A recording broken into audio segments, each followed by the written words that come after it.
नमस्कार, आप सुन रहे हैं द बॉलीवुड रेडियो और मैं हूं आपके साथ अनूप आकाश वर्मा।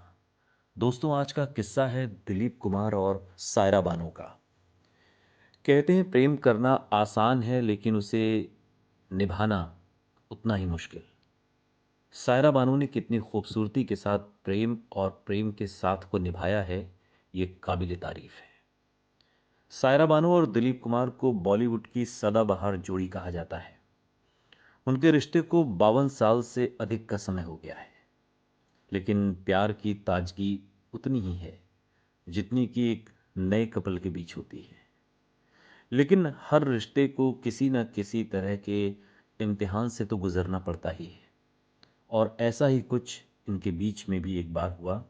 और इसके बाद कहा जाता है कि दिलीप कुमार ने दूसरी शादी कर ली।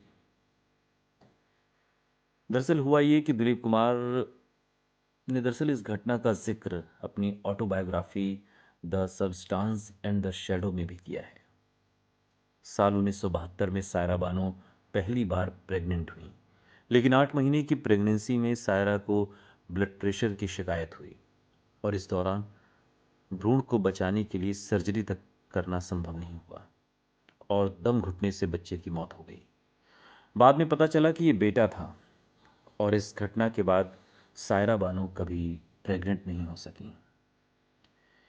खबरों की माने तो कोई बच्चा न होने की वजह से 1980 में दिलीप कुमार ने आसमा रहमान से दूसरी शादी की। आसमा हैदराबाद की थी और तलाकशुदा थी। उनके बच्चे भी थे, लेकिन दिलीप का कुछ ही समय बाद आसमा से भरोसा उठ गया।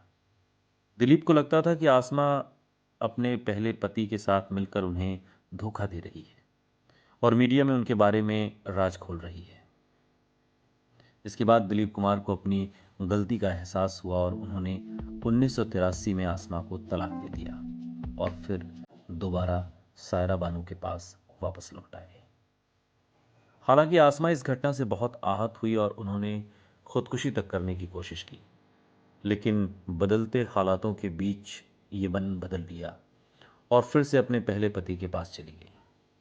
तब से लेकर अब तक सायरा बानो साय की तरह अपने पति यानी कि दिलीप कुमार के साथ रहती है। शादी के इतने सालों के बाद भी दोनों का रिश्ता बिल्कुल तरोताज़ा लगता है। दिलीप कुमार अल्जाइमर से पीड़ित हैं, लेकिन सायरा बानो उनका पूरा ख्याल रखती हैं।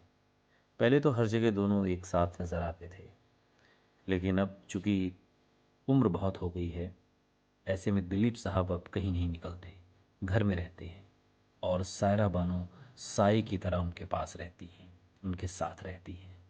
ये कहते हैं कि मोहब्बत की एक उम्र होती है। मोहब्बत की कोई उम्र नहीं होती, बल्कि मोहब्बत की उम्र जैसे जैसे बढ़ती है वो वैसे वैसे और बढ़ता जाता है। सुनते रहिए द बॉलीवुड रेडियो, क्योंकि सुनता है सारा इंडिया।